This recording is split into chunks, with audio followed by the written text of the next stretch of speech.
ಎಲ್ಲರೂ ಹೇಗಿದ್ದೀರಾ? I hope ಎಲ್ಲರೂ ಚೆನ್ನಾಗಿದ್ದೀರಾ ಅಂತ ಭಾವಿಸ್ತಾ welcome to my YouTube channel. So ಇವತ್ತು ಡೈಲಿ ವ್ಲಾಗ್ ಸ್ಟಾರ್ಟ್ ಮಾಡಿದ್ದೀನಿ. ಇವತ್ತು ನನ್ನ ರೋಟೀನ್ ಯಾವ ಥರ ಇರುತ್ತೆ ಅಂತ ವೀಡಿಯೋದಲ್ಲಿ ತೋರಿಸ್ತಾ ಇದ್ದೀನಿ. ಹಾಗೆ ಒಂದೊಳ್ಳೆ ರೆಸಿಪಿ ಕೂಡ ಶೇರ್ ಮಾಡ್ತಾಯಿದ್ದೀನಿ. ಯಾರು ಕೂಡ ಈ ವಿಡಿಯೋನ ಎಲ್ಲೂ ಸ್ಕಿಪ್ ಮಾಡೋಕ್ಕೆ ಹೋಗ್ಬೇಡಿ, ಕೊನೆ ತನಕ ನೋಡಿ. ಯಾರಾದರೂ ಹೊಸಬ್ರು ನನ್ನ ವೀಡಿಯೋನ ನೋಡ್ತಾ ಇದ್ದೀರಿ ಅಂತ ಅಂದರೆ ನನ್ನ ಚಾನಲ್ನ ಸಬ್ಸ್ಕ್ರೈಬ್ ಮಾಡಿಕೊಂಡು ಬೆಲ್ಲೈಕನ್ ಬಟನ್ನ ಆನ್ ಮಾಡಿ ಇಟ್ಕೊಳ್ಳಿ. ನಾನು ಹಾಕೋ ಪ್ರತಿಯೊಂದು ವಿಡಿಯೋ ನೋಟಿಫಿಕೇಷನ್ ಬರುತ್ತೆ. ಸೊ ಎಲ್ಲರೂ ನನ್ನ ವಿಡಿಯೋ ಇಷ್ಟ ಆದರೆ ಪ್ಲೀಸ್ ಸಬ್ಸ್ಕ್ರೈಬ್ ಆಗಿ ಮತ್ತು ವಿಡಿಯೋನ ಲೈಕ್ ಮಾಡಿ. ನನ್ನ ಮಾರ್ನಿಂಗ್ ರೂಟೀನ್ ಮಾಮೂಲಿ ನಾರ್ಮಲಾಗಿ ಬೆಳಗ್ಗೆ ಎದ್ದು ಬಾಗಿಲು ಕಸ ಗುಡಿಸಿ ಬಾಗಿಲು ತೊಳೆದು ರಂಗೋಲಿ ಹಾಕಿ ನಂತರ ಹುಳಗಳಿರೋದ್ರಿಂದ ಅದಕ್ಕೆ ಸೊಪ್ಪು ಹಾಕಬೇಕು.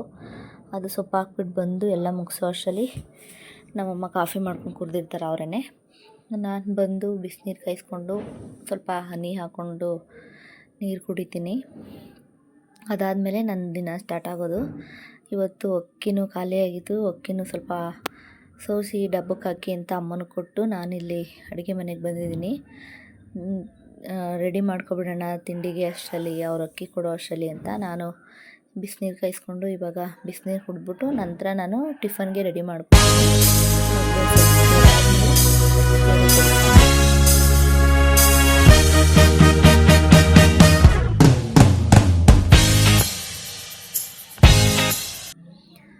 ಮನೇಲಿ ಗ್ರೋಸರಿನೂ ಎಲ್ಲ ಖಾಲಿಯಾಗಿತ್ತು, ಹಣ್ಣೆಲ್ಲ ಖಾಲಿಯಾಗಿತ್ತು. ಸೊ ಎಲ್ಲ ತರಿಸಿದೆ, ಅದನ್ನೆಲ್ಲ ರೀಸ್ಟಾಕ್ ಮಾಡ್ಕೋಬೇಕಾಗಿತ್ತು. ಅದಕ್ಕೆ ಮೊದಲು ಅದನ್ನೆಲ್ಲ ಮಾಡಿಕೊಂಡು ಆಮೇಲೆ ತಿಂಡಿ ಮಾಡ್ಕೊಳ್ಳೋಣ ಅಂತ ಮೊದಲು ಎಲ್ಲನೂ ರೀಸ್ಟಾಕ್ ಮಾಡ್ಕೊತಾ ಇದ್ದೀನಿ. ಮೊದಲು ಫ್ರೂಟ್ಸ್ನ ರೀಸ್ಟಾಕ್ ಮಾಡ್ಕೊತಾ ಇದ್ದೀನಿ. ನಾನು ಫ್ರೂಟ್ಸ್ ಹಾಕೋ ಡಬ್ಬದ್ದು ಲಿಂಕ್ ಬೇಕಿದ್ರೆ ನಾನು ಡಿಸ್ಕ್ರಿಪ್ಷನಲ್ಲಿ ಕೊಟ್ಟಿರ್ತೀನಿ, ನೀವು ಬೈ ಮಾಡ್ಬೋದು. ಮೀಶೋದಲ್ಲಿ ತುಂಬ ಅಫೋರ್ಡಬಲ್ ಪ್ರೈಸಲ್ಲಿ ಸಿಗ್ತಾಯಿದೆ, ತುಂಬ ಚೆನ್ನಾಗಿದೆ. ಕ್ವಾಲಿಟಿನೂ ನೋಡ್ಬೋದು ಎಷ್ಟು ಚೆನ್ನಾಗಿದೆ ಅಂತ. ಡಿಸ್ಕ್ರಿಪ್ಷನಲ್ಲಿರುತ್ತೆ ಇದ್ರ ಲಿಂಕು, ಬೇಕಿದ್ರೆ ನೀವು ಹೋಗಿ ಬೈ ಮಾಡ್ಕೊಬೋದು. ಸೊ ಆದಷ್ಟು ನಾನು ಪ್ಲಾಸ್ಟಿಕ್ನ ಅವಾಯ್ಡ್ ಮಾಡಿದ್ರೂ, ಎಷ್ಟೇ ಅವಾಯ್ಡ್ ಮಾಡಿದ್ರೂ ಅದು ಬರ್ತಾನೆ ಇರುತ್ತೆ. ಅದಂತೂ ನಾನ್ ಸ್ಟಾಪ್ ಆಗಿಬಿಟ್ಟಿದೆ. ಎಷ್ಟು ನಾವು ಅಡಿಕ್ಟ್ ಆಗಿಬಿಟ್ಟಿದ್ದೀವಿ ಪ್ಲಾಸ್ಟಿಕ್ಕಿಗೆ. ದಿನಕ್ಕೆ ಒಂದಲ್ಲ ಎರಡಲ್ಲ ಎಷ್ಟು ಬರುತ್ತೋ ಲೆಕ್ಕನೇ ಇರೋದಿಲ್ಲ. ಪ್ಲಾಸ್ಟಿಕ್ಕು ನಾವು ಎಷ್ಟು ಅವಾಯ್ಡ್ ಮಾಡಿದ್ರೂ ಅದು ನಾರ್ಮಲ್ ಆಗಿಬಿಟ್ಟಿದೆ. ಇವಾಗ ಪ್ಲಾಸ್ಟಿಕ್ ಇಲ್ಲ ಅಂದರೆ ನಮ್ಮ ಲೈಫೇ ಇಲ್ಲ ಅನ್ನೋ ಥರ ಆಗಿಬಿಟ್ಟಿದೆ. ಮೊದಲೆಲ್ಲ ಅದು ಹೇಗೆ ಮಾಡ್ತಿದ್ರೋ ಗೊತ್ತಿಲ್ಲ, ನಮ್ಮ ಕಾಲದಲ್ಲೆಲ್ಲ ಈ ಥರ ಆಗಿಬಿಟ್ಟಿದೆ. ಪ್ಲಾಸ್ಟಿಕ್ಕಿಂದನೇ ನಾವು ಅನ್ನೋ ಸ್ಟೇಜಿಗೆ ಬಂದುಬಿಟ್ಟಿದೆ, ಆ ಥರ ಆಗಿದೆ. ಮತ್ತು ನಾನು ಎಲ್ಲ ರೀಸ್ಟಾಕ್ ಮಾಡ್ಕೊತಾ ಇದ್ದೀನಿ. ಇವತ್ತು ತಿಂಡಿಗೆ ಪಲಾವ್ ಮಾಡ್ಕೊಳ್ಳೋಣ ಅಂತ ಅಂದ್ಕೊತಾ ಇದ್ದೀನಿ. ವೆಜಿಟೇಬಲ್ ಪಲಾವು ಪಕ್ಕಾ ನಾಟಿ ಸ್ಟೈಲಲ್ಲಿ ಮಾಡ್ತಾಯಿದ್ದೀನಿ. ರೆಸಿಪಿನ ಯಾರೂ ಮಿಸ್ ಮಾಡ್ಕೊಳ್ಳೋಕೆ ಹೋಗಬೇಡಿ. ನಾನು ಎಲ್ಲನೂ ರೀಸ್ಟಾಕ್ ಮಾಡ್ಕೊತಾ ಇದ್ದೀನಿ. ಎಣ್ಣೆನೂ ಖಾಲಿಯಾಗಿತ್ತು, ಅದನ್ನು ಹಾಕ್ಕೊತಾ ಇದ್ದೀನಿ. ಮತ್ತು ಈ ಎಣ್ಣೆಗೆ ರೀಫಿಲ್ ಮಾಡ್ಕೊತಾ ಇರೋ ಈ ಬಾಟಲ್ಲು, ಸ್ಪ್ರೇ ಬಾಟಲ್ಲು, ಇದ್ರದ್ದು ಲಿಂಕ್ ಏನಾದರೂ ಬೇಕಿದ್ರೆ ನಾನು ಡಿಸ್ಕ್ರಿಪ್ಷನಲ್ಲಿ ಕೊಟ್ಟಿರ್ತೀನಿ, ಅದನ್ನು ಕೂಡ ನೀವು ಬೈ ಮಾಡ್ಕೊಬೋದು. ಮೀಶೋದಲ್ಲಿ ಜಸ್ಟ್ 200 ಒಳಗಡೆ ಸಿಕ್ಬಿಡುತ್ತೆ. ಇದು ತುಂಬ ಚೆನ್ನಾಗಿದೆ ಈ ಬಾಟಲು. 200 ml ಕೆಪಾಸಿಟಿ ಇದೆ. ಬೇಕಿದ್ರೆ ನೀವು ಮೀಶೋದಲ್ಲಿ ಬೈ ಮಾಡ್ಕೊಬೋದು. ಡಿಸ್ಕ್ರಿಪ್ಷನಲ್ಲಿರುತ್ತೆ ಲಿಂಕು, ಬೈ ಮಾಡ್ಕೊಳ್ಳಿ. ಗ್ರೋಸರಿ ನಾನು ಆವಾಗವಾಗ ಸ್ವಲ್ಪನೇ ತರಿಸಿ ರೀಸ್ಟಾಕ್ ಮಾಡ್ಕೊಂಡ್ಬಿಡ್ತೀನಿ. ಒಂದೇ ಸಲ ಏನು ತರ್ಸೋಕ್ಕೆ ಹೋಗೋದಿಲ್ಲ. ಎಲ್ಲಾದರೂ ಚನ್ನಪಟ್ಟಣ ಸೈಡ್ ಹೋದರೆ ಮಾತ್ರ ಒಂದು ಸಲ ತರ್ತೀನಿ, ಇಲ್ಲಾಂದರೆ ಅಲ್ಲಲ್ಲೇ ತರಿಸ್ಕೊಂಡು ರೀಸ್ಟಾಕ್ ಮಾಡ್ಕೊಂಬಿಡ್ತೀನಿ. ತಿಂಡಿಗೆ ರೆಡಿ ಮಾಡ್ಕೊಳ್ಳೋಣ ಅಂತ ತರಕಾರಿನೆಲ್ಲ ಮಾಡ್ಕೊತಾ ಇದ್ದೀನಿ. ನಾನು ಹುರುಳಿಕಾಳು, ಗೆಡ್ಡೆಕೋಸು ಮತ್ತು ಕ್ಯಾರೆಟ್ ತೊಗೊಂಡಿದ್ದೀನಿ ತರಕಾರಿ ಅಂತ. ಇದನ್ನು ನೀಟಾಗಿ ಉದ್ದಕ್ಕೆ ಹಚ್ಕೊಬೇಕು ನೀವು. ಸಣ್ಣ ಆದರೆ ಅಷ್ಟು ಚೆನ್ನಾಗಿರೋದಿಲ್ಲ, ಉದ್ದಕ್ಕಿದ್ರೆ ನಾಟಿ ಸ್ಟೈಲಲ್ಲಿ ತುಂಬ ಚೆನ್ನಾಗಿರುತ್ತೆ. ಬಾಯಿಗೆ ಆ ಫ್ಲೇವರು ತರಕಾರಿ ಎಲ್ಲ ಸಿಗ್ತಾಯಿದ್ರೆ ತುಂಬ ಚೆನ್ನಾಗಿರುತ್ತೆ. ನಾನು ಅದಕ್ಕೆ ಮೊದಲು ತರಕಾರಿನೆಲ್ಲ ನೀಟಾಗಿ ಕ್ಲೀನ್ ಮಾಡಿಕೊಂಡು ಹಚ್ಕೊತಾ ಇದ್ದೀನಿ.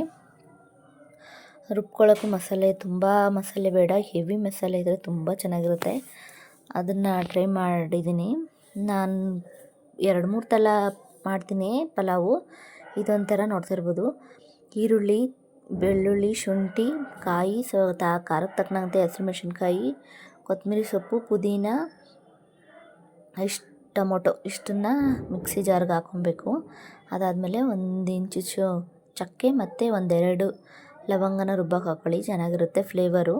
1 ಏಲಕ್ಕಿ ಕಾಯಿನೂ ಕೂಡ ಹಾಕ್ಕೊತಾ ಇದ್ದೀನಿ ರುಬ್ಕೊಳ್ಳೋದಕ್ಕೆ. ಇದೆಲ್ಲ ಹಾಕ್ಕೊಂಡಾದ್ಮೇಲೆ ಸ್ವಲ್ಪ ನೀರು ಹಾಕ್ಕೊಂಡು ನೀಟಾಗಿ ಪೇಸ್ಟ್ ಮಾಡ್ಕೊಬೇಕು. ಫುಲ್ಲು ಫೈನಾಗಿ ಪೇಸ್ಟ್ ಆದರೆ ತುಂಬ ಚೆನ್ನಾಗಿರುತ್ತೆ. ಇದನ್ನು ಮೊದಲು ಪೇಸ್ಟ್ ಮಾಡ್ಕೊಂಬರೋಣ. ಪೇಸ್ಟ್ ಮಾಡಿದ್ದೀನಿ ನೋಡಿ ಯಾವ ಥರ ಇದೆ ಅಂತ. ಈ ಥರ ನೀಟಾಗಿ ಪೇಸ್ಟ್ ಮಾಡಬೇಕು. ಅದಾದಮೇಲೆ ಗ್ಯಾಸ್ ಮೇಲೆ ಒಂದು ಕುಕ್ಕರ್ ಇಟ್ಕೊಂಡು ಎಣ್ಣೆ ಸ್ವಲ್ಪ ನಾನು ಆದಷ್ಟು ಅವಾಯ್ಡ್ ಮಾಡ್ತೀನಿ. ಇಷ್ಟ ಆಗುತ್ತೋ ಅಷ್ಟು ಕಮ್ಮಿ ಯೂಸ್ ಮಾಡೋಕ್ಕೆ ಟ್ರೈ ಮಾಡ್ತೀನಿ.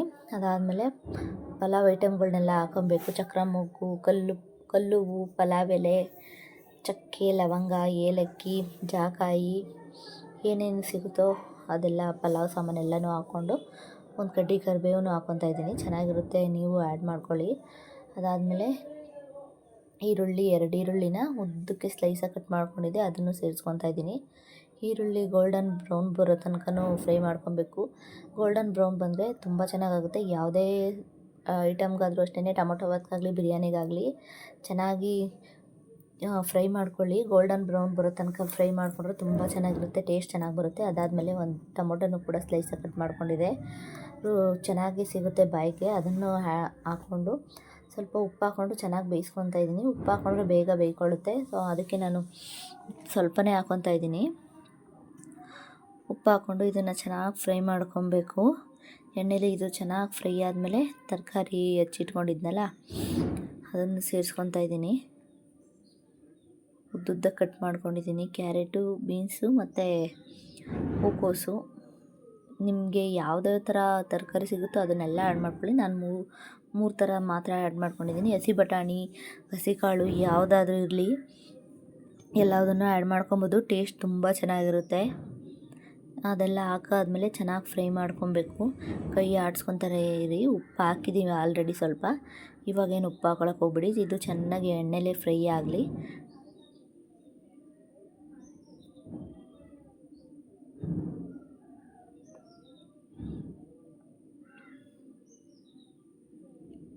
ಎಣ್ಣೆಲೇ ತರಕಾರಿ ಚೆನ್ನಾಗಿ ಫ್ರೈ ಆದಷ್ಟು ತುಂಬ ಚೆನ್ನಾಗಿರುತ್ತೆ, ಟೇಸ್ಟ್ ಚೆನ್ನಾಗಿ ಬರುತ್ತೆ.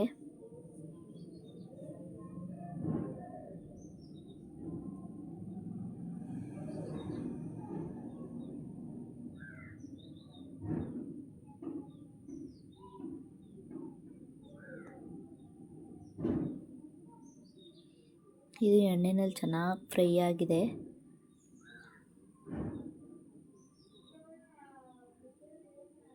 ಇವಾಗ ಇದಕ್ಕೆ ಮಸಾಲೆ ಆ್ಯಡ್ ಮಾಡ್ಕೊಬೇಕು. ಇದು ಮಸಾಲೆ ಆ್ಯಡ್ ಮಾಡಿಕೊಂಡು ನೀರು ಹಾಕ್ಕೊಳ್ದೆ ಚೆನ್ನಾಗಿ ಬೇಯಿಸ್ಕೊಳ್ಳಿ. ಇದು ಅಷ್ಟೇ, ಚೆನ್ನಾಗಿ ಎಣ್ಣೆಲೇ ಫ್ರೈ ಆದಷ್ಟು ಹಸಿ ವಾಸನೆ ಹೋಗೋ ತನಕನೂ ಚೆನ್ನಾಗಿ ಫ್ರೈ ಮಾಡ್ಕೊಬೇಕು. ನಾನು ಒಂದೇ ಒಂದು ಸ್ವಲ್ಪ ಹಾಕ್ಕೊತಾ ಇದ್ದೀನಿ. ಇದು ಚೆನ್ನಾಗಿ ಎಣ್ಣೆ ಬಿಡೋ ತನಕನೂ ನಾವು ಬೇಯಿಸ್ಕೊಬೇಕು. ಇವಾಗ ಒಂದು ಲಿಡ್ ಕ್ಲೋಸ್ ಮಾಡಿ ಸ್ವಲ್ಪ ಹೊತ್ತು ಹಂಗೆ ಎಣ್ಣೆಲಿ ಫ್ರೈ ಆಗೋದಕ್ಕೆ ಬಿಡ್ತಾಯಿದ್ದೀನಿ. ಅವಾಗವಾಗ ಇದನ್ನು ತೆಗೆದು ಕಲಿಸ್ಕೊತಾ ಇರಿ, ಯಾಕಂದರೆ ಅಂಡು ಹಿಡ್ಕೊಬಿಡುತ್ತೆ. ಸ್ಮೆಲ್ ಬಂದುಬಿಟ್ರೆ ಚೆನ್ನಾಗಿರೋದಿಲ್ಲ.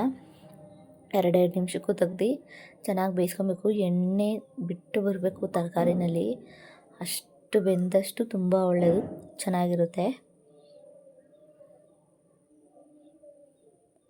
ನೋಡಿ ಇವಾಗ ತೋರಿಸ್ಕೊತಾ ಇದ್ದೀನಿ, ಈ ಥರ ಫ್ರೈ ಆಗಬೇಕು. ಎಣ್ಣೆ ನೋಡಿ ಯಾವ ಥರ ಈಚೆಗೆ ಬಿಟ್ಕೊಂಡ್ಬಂದಿದೆ. ನಾನು ಜಾಸ್ತಿ ಎಣ್ಣೆ ಹಾಕಿಲ್ಲ, ಅದಕ್ಕೆ ಜಾಸ್ತಿ ಕಾಣ್ತಾ ಇಲ್ಲ. ಎಣ್ಣೆ ಚೆನ್ನಾಗಿ ಫ್ರೈ ಆಗಿದೆ. ಎಣ್ಣೆಯಲ್ಲಿ ಚೆನ್ನಾಗಿ ತರಕಾರಿ ಎಲ್ಲ ಚೆನ್ನಾಗಿ ಬೆಂದಿದೆ.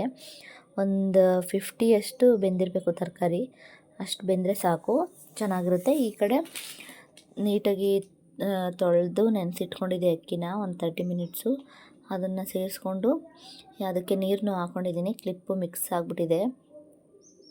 ನೀರು ಹಾಕ್ಕೊಂಡು ಇವಾಗ ಉಪ್ಪು ಹಾಕಿದ್ವಲ್ಲ ಮೊದಲೇ, ಇವಾಗ ನೋಡಿಕೊಂಡು ನಿಮ್ಗೆ ಎಷ್ಟು ಬೇಕೋ ಅಷ್ಟನ್ನ ಸೇರಿಸ್ಕೊಬೋದು. ಸಪ್ಪೆ ಈ ಟೈಮಲ್ಲಿ ನೋಡ್ಕೊಳ್ಳಿ. ನೀರು ಸ್ವಲ್ಪ ಕುದಿಬೇಕು, ಆ ಟೈಮಲ್ಲಿ ನೋಡಿಕೊಂಡ್ರೆ ಪರ್ಫೆಕ್ಟಾಗಿ ಗೊತ್ತಾಗುತ್ತೆ. ನೀವು ಮೊದಲೇ ನೋಡ್ಕೊಬಿಟ್ರೆ ನೀರು ಗೊತ್ತಾಗೋದಿಲ್ಲ. ನೀರು ಕುದಿಯೋಕ್ಕೆಲ್ಲ ಸ್ಟಾರ್ಟ್ ಆದಮೇಲೆ ಉಪ್ಪು ನೋಡ್ಕೊಬೇಕು, ಆವಾಗೇ ಚೆನ್ನಾಗಿ ಗೊತ್ತಾಗೋದು ಯಾವ ಥರ ಇರುತ್ತೆ ಅಂತ. ನಾನು ಸ್ಟಾರ್ಟಿಂಗಲ್ಲೇ ಹಾಕ್ಬಿಡೋದಿಲ್ಲ ಲಿಡ್ನ, ಲಾಸ್ಟ್ ಮೂಮೆಂಟ್ ತನಕ ವೆಯ್ಟ್ ಮಾಡ್ತೀನಿ. ಇನ್ನೊಂದು ಸ್ವಲ್ಪ ನೀರು ಐತೆ ಅನ್ನೋ ಮೂಮೆಂಟಲ್ಲಿ ಅಷ್ಟೇ ನಾನು ಲಿಡ್ ಕ್ಲೋಸ್ ಮಾಡೋದು. ಯಾಕಂದರೆ ಅದು ಒಳಗಡೆ ಎಲ್ಲ ನೀಟಾಗಿ ಕಲಿಸ್ಕೊಳ್ಳುತ್ತೆ ಅನ್ನ, ಇಲ್ಲಾಂದರೆ ಕೆಳಗಡೆ ಅನ್ನ ಮೇಲ್ಗಡೆ ತರಕಾರಿ ಉಳ್ಕೊಬಿಡುತ್ತೆ. ಅದಕ್ಕೆ ನಾನು ಲಾಸ್ಟ್ ತನಕ ಲಿಡ್ ಕ್ಲೋಸ್ ಮಾಡಲ್ಲ. ಲಾಸ್ಟ್ ಮೂಮೆಂಟಲ್ಲಿ ನಾನು ಸ್ವಲ್ಪ ನೀರು ಐತೆ ಅನ್ನುವಂಗೆ ನಾನು ಲಿಡ್ ಕ್ಲೋಸ್ ಮಾಡೋದು. ಲಾಸ್ಟಲ್ಲಿ ಕೊತ್ತಂಬರಿ ಸೊಪ್ಪು ಹಾಕಿ ಲಿಡ್ ಕ್ಲೋಸ್ ಮಾಡಿ 2 ವಿಷಲ್ ಹಾಕ್ಸ್ಕೊಂಡ್ರೆ ಪಲಾವ್ ರೆಡಿ ಆಗಿಬಿಡುತ್ತೆ.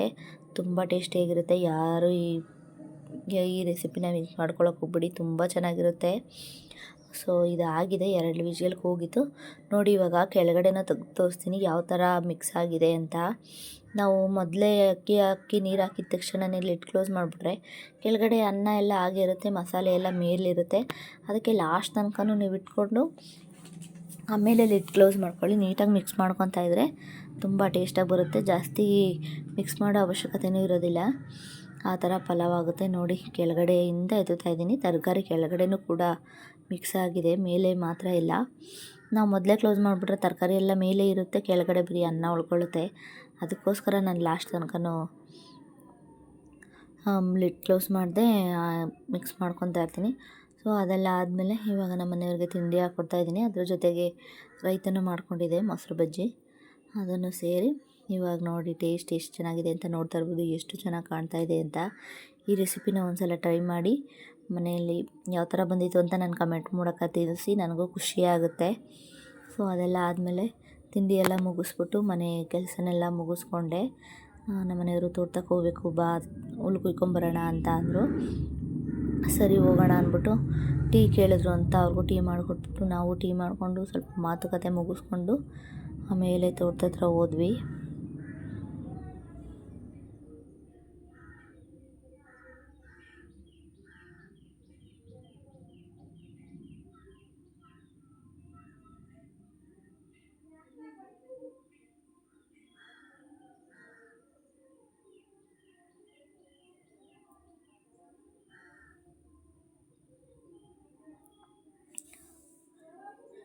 ನನ್ನ ವಿಡಿಯೋ ಇಷ್ಟ ಆದರೆ ಪ್ಲೀಸ್ ವಿಡಿಯೋನ ಲೈಕ್ ಮಾಡಿ ಮತ್ತು ನನ್ನ ಚಾನಲ ಸಬ್ಸ್ಕ್ರೈಬ್ ಆಗಿ.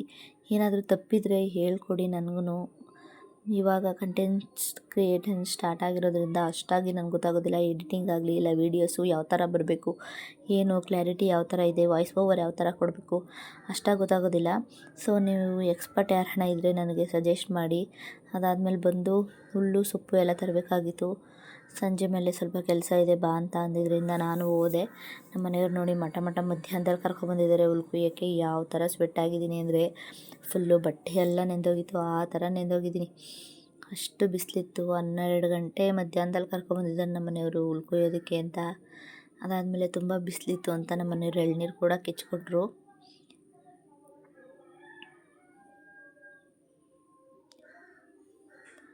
ಎಳ್ನೀರು ಕುಡ್ಕೊಂಡು ಇನ್ನೂ ಸೊಪ್ಪು ಕುಯ್ಯಬೇಕಾಗಿತ್ತು. ಹುಲ್ಲು ಕುಯ್ದಾಗಿತ್ತು, ಇನ್ನು ಸೊಪ್ಪು ಕುಯ್ದಿರಲಿಲ್ಲ. ಸೊ ಅದಕ್ಕೆ ಸೊಪ್ಪು ಕುಯ್ಯೋದಕ್ಕೆ ಅಂತ ಹೋಗ್ತಾಯಿದ್ದೀವಿ. ಸೊಪ್ಪನ್ನು ಕೂಡ ಒಂದು 2 ಹೊರೆ ತಗೊಂಡು, ಹುಳ ಜರಕ್ಕೆ ಶುರುವಾಗುತ್ತೆ, 2 ಹೊರೆ ಆದರೆ ಸಾಕು ಅಂತ ಒಂದು 2 ಹೊರೆ ಸೊಪ್ಪು ಕುಯ್ಕೊಂಡು ಮನೆ ಕಡೆ ಬಂದೆ.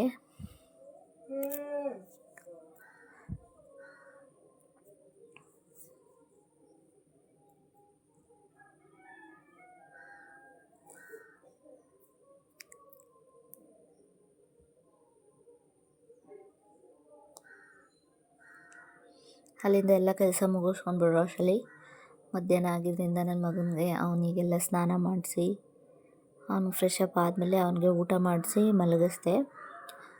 ಸೊ ಈ ವಿಡಿಯೋ ಏನಾದರೂ ಇಷ್ಟ ಆಗಿದರೆ ಪ್ಲೀಸ್ ಲೈಕ್ ಮಾಡಿ ಮತ್ತು ನನ್ನ ಚಾನಲನ್ನು ಸಬ್ಸ್ಕ್ರೈಬ್ ಆಗಿ. ನನ್ನ ಮಗನ ಖುಷಿನೇ ಖುಷಿ, ಎಷ್ಟು ಹರಟೆ ಮಾಡ್ತಾನೆ ಅಂದರೆ ಅವನ ಜೊತೆ ಟೈಮ್ ಹೋಗೋದೇ ಗೊತ್ತಾಗೋದಿಲ್ಲ. ಸೊ ಅದೆಲ್ಲ ಆದಮೇಲೆ ಸಂಜೆ JCB ಕೂಡ ಬಂದಿತ್ತು, ತೋಟಕ್ಕೆ ಗೊಬ್ಬರ ಹೊಡಿಬೇಕಾಗಿತ್ತು ಅಂತ ಅವರಿಗೂ ಟೀ ಮಾಡಿಕೊಟ್ಬಿಟ್ಟು ಈ ವಿಡಿಯೋ ಇಷ್ಟೇ.